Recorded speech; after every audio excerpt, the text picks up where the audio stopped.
Good evening students, कैसे हैं आप लोग। आशा अच्छे होंगे और आप लोगों की पढ़ाई अच्छी चल रही होगी। स्टूडेंट्स, आप सब लोगों का आपके अपने यूट्यूब चैनल प्रयाग एकेडमी में बहुत बहुत स्वागत है। हम हिंदी से संबंधित टेस्ट सीरीज कर रहे थे, प्रैक्टिस सेट। तो इसी संदर्भ में अब अभी तक तो हम कर रहे थे चैप्टर वाइज या टॉपिक वाइज, और अब हम शुरुआत करने जा रहे हैं संपूर्ण टेस्ट यानी कि इकट्ठा। तो चलिए शुरू करते हैं। वास्तव में टेस्ट सीरीज इन्हीं को ही कहा जाता है। तो पहला प्रश्न है, ऐतराज शब्द का शब्दार्थ है, यानी कि ऐतराज शब्द का पर्यायवाची शब्द पूछ रहा है। विपत्ति, संपत्ति, आपत्ति अथवा समारोह। ठीक है, तो समारोह तो होगा नहीं, ठीक है, विपत्ति तो होगा नहीं, संपत्ति भी नहीं होगा, इसका क्या होगा, आपत्ति होगा। ठीक है, मैं आप लोगों को सोचने का 5 सेकंड टाइम दूंगा और आप अपने आप को अब चेक करना शुरू कर दीजिए कि आपको हिंदी कितनी आती है। इसमें 20 या 21 प्रश्न रोज होंगे। अब पंचतंत्र के लेखक कौन है? तो पंचतंत्र के लेखक कौन है? प्रेमचंद्र, भगवती चरण शर्मा वर्मा, या विष्णु शर्मा, या रामचंद्र शुक्ल। तो कौन है इसके पंचतंत्र के लेखक? तो पंचतंत्र के लेखक हैं विष्णु शर्मा। चलिए अगला प्रश्न है, जूही की कली किसकी रचना है? तो जूही की कली किसकी रचना है? जयशंकर प्रसाद की, सुमित्रानंदन पंत की सूर्यकांत त्रिपाठी निराला की, महादेवी वर्मा की। ये चारों क्या हैं? छायावाद के स्तंभ हैं। बताइए इनमें किसकी रचना है? तो किसकी रचना है? निराला की रचना है। ओके, चलिए अगला प्रश्न है, नमक का दरोगा किसकी रचना है? यशपाल का, भगवती चरण वर्मा का, प्रेमचंद्र का, या उपेन्द्रनाथ अस का। तो नमक का दरोगा एक कहानी है। तो जो सबसे अच्छे कहानीकार हैं इनमें, उन्हीं की ही रचना होगी। तो किसकी है? प्रेमचंद्र की है। दुर्गेश नंदिनी के लेखक कौन है? बंकिम चंद्र चटर्जी, शरद चंद्र चट्टोपाध्याय, रविन्द्रनाथ टैगोर और दिनकर। देखिए इसमें दिनकर को छोड़ करके बाकी सभी क्या हैं? बंगाली लेखकों का नाम दिया हुआ है। तो अब इसमें से इन्हीं तीनों में से किसी एक का है, इससे चुनना है आप लोगों को। तो दुर्गेश नंदिनी किसकी रचना है? शरद चंद्र, रविन्द्रनाथ टैगोर? नहीं, ये बंकिम चंद्र चटर्जी की रचना है। ठीक है, दुर्गेश नंदिनी। अगला प्रश्न है, प्रेम पचीसी के लेखक कौन है? नागार्जुन, मुक्तिबोध, प्रेमचंद्र या यशपाल। तो कौन होंगे प्रेम पचीसी के लेखक? कौन हो सकते हैं? तो कौन हो सकते हैं? निस्संदेह प्रेमचंद्र। प्रेम प्रेम प्रेम पचीसी प्रेमचंद। 9-2-11 होना मुहावरा किस अर्थ में प्रयुक्त होता है? तो 9-2-11 किस अर्थ में प्रयोग होता है?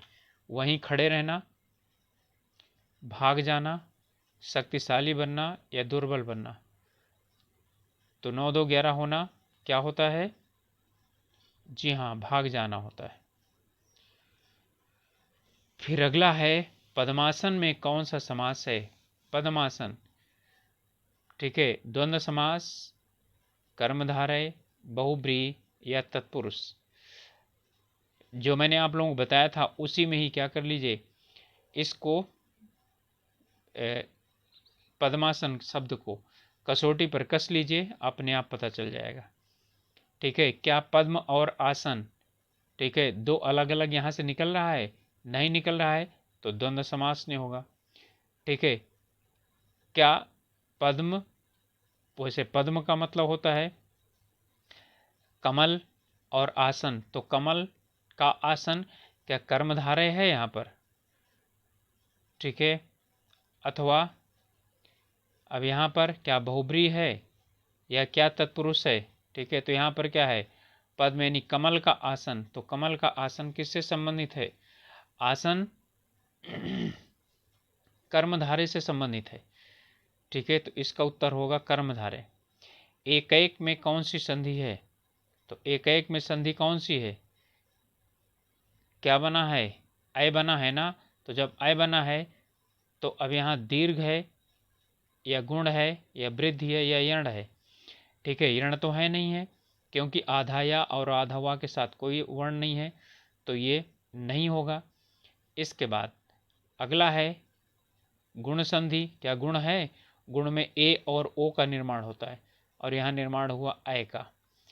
तो दीर्घ संधि है, दीर्घ संधि में क्या होता है, बड़ा आ बड़ी ई बड़ा ऊ और री का निर्माण होता है, तो दीर्घ भी नहीं है। तो किसका हुआ, वृद्ध हो गया ना, तो क्या चीज़ है, वृद्धि संधि यहाँ पर, ठीक है। चलिए इसके बाद अगला प्रश्न है, चढ़ाव में कौन सा प्रत्यय है, आप प्रत्यय है, आन प्रत्यय है, आव प्रत्यय है या आ प्रत्यय है। तो आ तो है नहीं, ठीक है, क्योंकि अंत में आ तो आ नहीं रहा है, पा भी नहीं रहा आ रहा है, तो आप भी नहीं हो जाएगा। अब दो रह गए, आन रह गया, आव रह गया। अब यहाँ पर उच्चारण करिए चढ़ाव, तो आव आ रहा है ना, तो आन तो आ ही नहीं रहा है, तो अब क्या बचा, एक आव बचा, तो आपका उत्तर हो जाएगा आव। खंडन का विलोम है मंडन या मुंडन, वैसे इन्हीं दोनों में से हो जाएगा निर्धारण। खंडन का मतलब होता है किसी भी चीज़ को काटना, खंडित करना।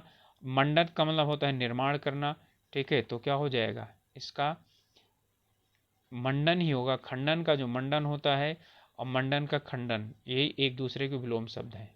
अगला प्रश्न है, तोता डाली पर बैठा है, वाक्य में कारक है, तो कारक कौन है, ठीक है। तोता डाली पर बैठा है ना, तो संप्रदान कारक है, करण कारक है, अधिकरण कारक है या कर्ता कारक है।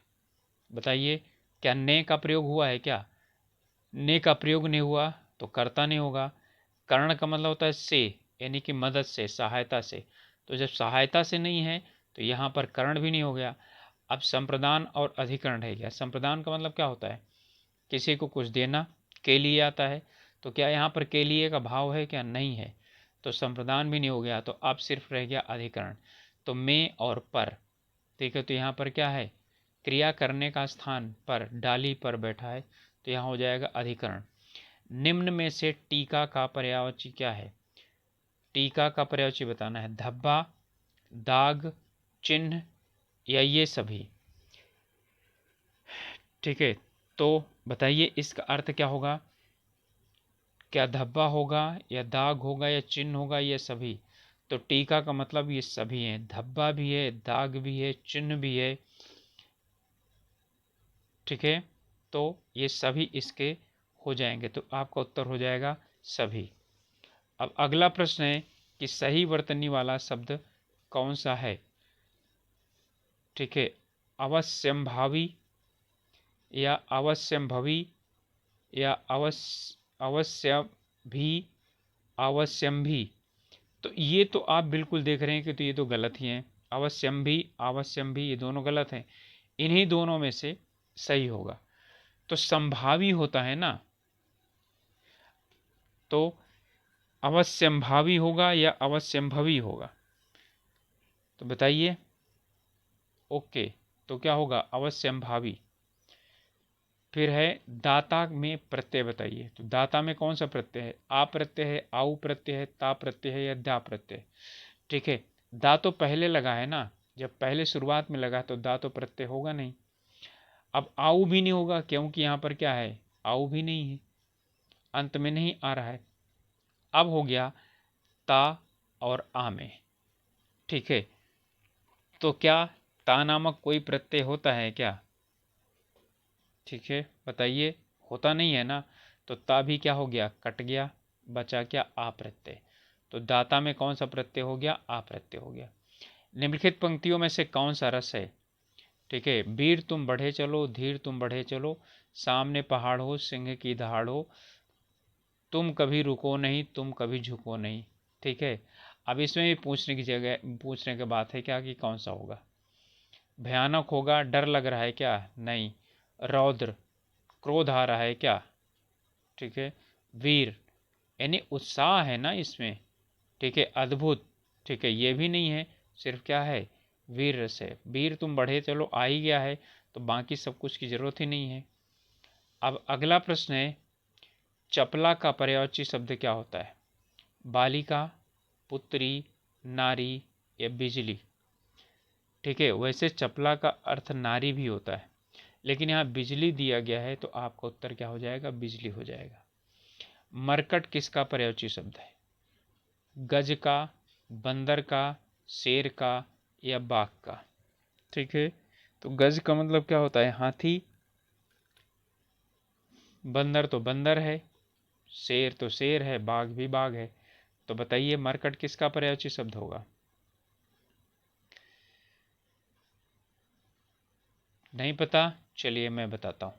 मरकट बंदर का होता है, बंदर का पर्यायवाची मरकट है।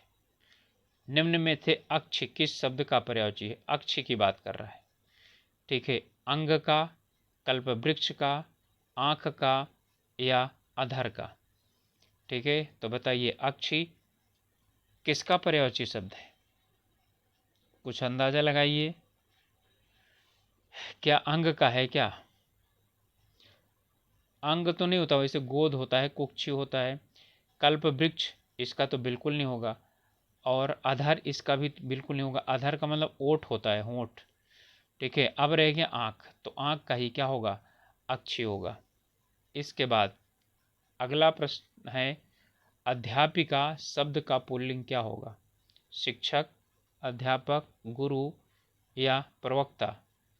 तो आप लोग जानते ही हैं कि अध्यापिका का क्या होगा, अध्यापक होगा। तरणी का पर्यायवाची शब्द नहीं है, तरणी। सूर्य, नाव, नदी और युवती, ठीक है। तो इसमें कौन सा नहीं है, सूर्य बिल्कुल है। तरणी, तरणी का मतलब सूर्य होता है, और तरणी का मतलब होता है नाव भी होता है, जो एक इस पार से उस पार ले जाती है। वैसे तरुणी होता है, ठीक है, युवती का, लेकिन तरुणी कह सकते हैं कि इसका होगा। अब इसे पूछ रहा है तो नदी ही सिर्फ एक ऐसा है जो इसका नहीं होगा, लेकिन तरणी, युवती का तरणी नहीं होता, तरुणी होता है, ठीक है। फिर भी यदि इन चारों में से चुनने की बात आए तो हम किसको चुनेंगे, नदी को चुनेंगे, ठीक है। क्योंकि नदी जो है वो नदी का तरणी नहीं होता, नाव का तरणी होता है, ठीक है। नाव का तरणी होता है, ठीक है। इसका तरणी होता है, इसका तरणी होता है, इसका तरुणी होता है। तो फिर भी हम इसमें नदी को ही चुनेंगे। तो ओके स्टूडेंट्स, ये पूरा फुल टेस्ट है, और इसमें हर प्रकार के प्रश्नों को समाहित करने की कोशिश की गई, और हर प्रकार के प्रश्न समाहित होंगे। अब जो भी टेस्ट आप लोगों को दिया जाएगा, क्योंकि ये प्रैक्टिस टेस्ट हैं। तो चलिए,